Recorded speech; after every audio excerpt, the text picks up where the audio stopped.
All right, for the head, you want it to balance up there. You don't want to totally squish it on, so I usually use a little bit of a skewer or a toothpick and to give it a little support. So you're going to put that down in there. And this might be a little too big, but then you're going to put the head on top of that. Yeah, oops, well, squished his eye. Might want to put the eyes on at the end. And support it like that. You obviously don't, I made it too big, so you want to cut that off or make it smaller in the first place, but you get the idea. And then for the, it just looks sad, I'm going to take that off. But you do want to put a little support in there. And then for the arms and legs, again, you want to make sure you have similar size clay for all of them. And for all of them, the arms and the legs, I rolled a ball, and then again I tapered it, and pressed it a little flat. And you're going to press it against the side, so you're going to put a little pinch there. And then for this, I just folded it so that she's begging. So it'll hang on the side there. Oops. So it'll hang on the side. And then for the back legs, I have her on tippy toe.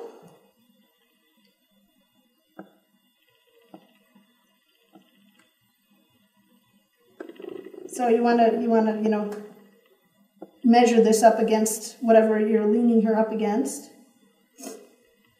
and make sure it's the right height. And then little dachshund, their little whip tail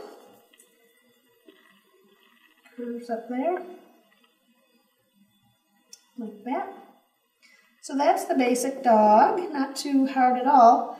The tough part for this is actually baking it. You're going to really want to support it when you put it in the oven. You can make a foil armature to put under, or you can pad it with like crumpled up paper towels or Kleenex or something that's really, you really want to support. If you lay it down, it's, you want to make sure this leg stays up. So you want to put some padding in between there, and you want to put some on the side so you don't crush the ears. You really make like a little cushion of fiber fill is good, quilt batting, foil if you need something sturdier, but just make sure it's totally supported when you bake it, or the parts will all kind of sag and fall in on itself. All right, so that's our little doggy. As far as this goes, I just painted the flower pot with acrylic paints.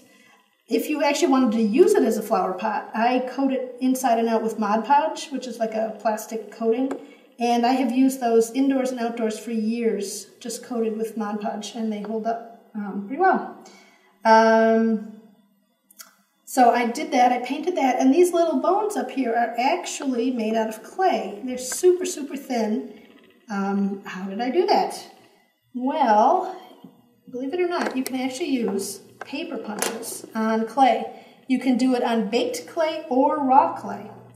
I happen to bake this first. It's super, super thin. I rolled it to a number 6 pretty easily without it buckling. And then I put it between this deli wax paper and run it through the pasta machine again. And it gets super, super, super thin. And you can actually bake it right on the paper, and then it'll peel off when you after you bake it. So you have this ultra thin layer of clay that you can just punch with a paper punch. It's really cool. It needs all kinds of punches. It adds a whole new level of things you can do with your clay.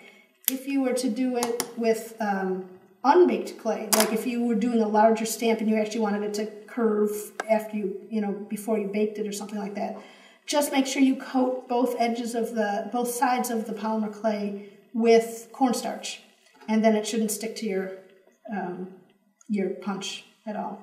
And then I just glued them on. For this, a lot of times I'll use Zap-A-Gap or cyanoacrylate glue, like a super glue. For this one, I actually used E6000, or you could use Goop. They're a different texture to the glue, and they don't dry as quickly. Only because if you're using super glue on something that tiny, you have a really good chance of gluing yourself to your flower pot. So we don't want to do that. So you have a little bit more leeway if you use the slower drying E6000 or Goop glue. So you can decorate this any way you want, and then have your little animal pot hugger to help decorate.